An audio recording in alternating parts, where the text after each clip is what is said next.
सबको ओम शांति। नारायणं नमस्कृत्य नरं चैव नरोत्तमं देवीं सरस्वतीं व्यासं ततो जयमुदीरयेत्। भगवान नारायण और माँ भगवती सरस्वती को प्रणाम करते हुए, अर्जुन और व्यास जी को याद करते हुए आज की जो महाभारत कथा है उसमें हम वास्तव में जो महाभारत का जो युद्ध हुआ, जिसको वास्तव में जिसके लिए महाभारत को थोड़ा अच्छा नहीं माना जाता है, उसी की चर्चा कर रहे हैं। क्योंकि ऐसा माना जाता है कि महाभारत जहाँ पर रहता है कला ही होता है, लेकिन ऐसा कोई बात नहीं है बंधुओं। चूँकि ज्ञान का भंडार है और हम पहले ही बता चुके हैं कि वेदों के बराबर इसकी महिमा है, तो महाभारत के पाठ और इसके जो श्रवण से बहुत ज़्यादा हमारे भीतर बुद्धिमत्ता विकसित होती है। आपने जैसे पंचतंत्र का नाम सुन रखा, वो उसी कैटेगरी का एक ग्रंथ है। हमारे भीतर नैतिकता, बहुत सारे सद्गुणों को भी लाता है।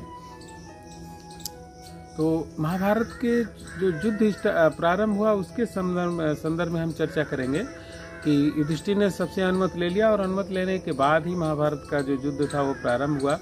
और युद्ध का जो पहला दिन था, चूँकि इधर के नायक भीष्म थे और उधर से धृष्टद्युम्न थे, तो भीष्म बहुत ही ज्ञानी थे और परशुराम के समान वो तपस्वी थे और उनके समान धनुर्विद्या में निष्णात थे, कुशल थे।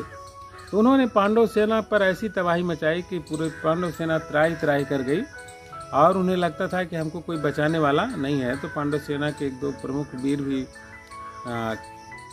इस युद्ध में नहीं रहे।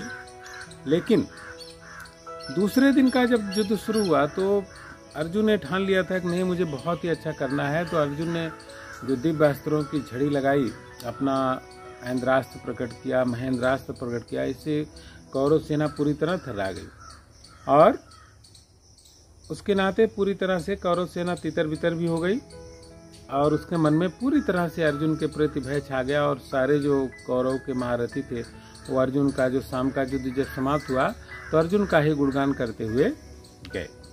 जब तीसरे दिन का प्रारंभ हुआ तो भीमसेन ने बहुत तीव्र आक्रमण किया दुर्योधन पर और उनके आक्रमण से पूरी सेना बौखला गई और उन्होंने दुर्योधन का ऐसा हाल किया कि दुर्योधन को युद्ध भूमि छोड़कर उसका सारथी उसे बाहर ले गया उसे बचाने के लिए। और जैसे ही वो बाहर ले जाने लगा तो कौरव सेना नेतृत्व विहीन के समान हो गई और वो सब पीछे भागने लगे। लेकिन आश्चर्य की बात तभी हुई कि भीष्म ने सारी सेना को बहुत ही जबरदस्त तरीके से इकट्ठा किया और पांडवों पर ऐसा हमला बोला कि पांडव सेना के पैर उखड़ गए। और पांडव सेना जब भागने लगी तो भगवान श्री कृष्ण को अर्जुन के प्रति बड़ा क्रोध है। उन्होंने कहा, अर्जुन कोई बात नहीं, तुम अपना पराक्रम मत दिखाओ, मैं अकेला ही सक्षम हूँ इस युद्ध को समाप्त करने के लिए और युधिष्ठिर को महाराजा बनाने के लिए।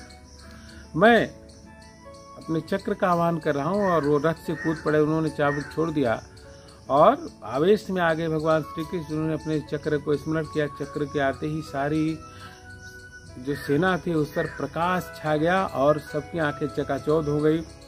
भीष्म डरे नहीं और उन्होंने प्रणाम किया भगवान को कि प्रभु आपके हाथों से मर करके मैं सीधा मोक्ष को प्राप्त करूंगा। और हाथ जोड़कर खड़े हो गए और भगवान श्री कृष्ण अपना सुदर्शन चक्र लेकर के भीष्म की ओर दौड़े और उनके पैरों के धमक से कहते हैं पृथ्वी कंपित होने लगी।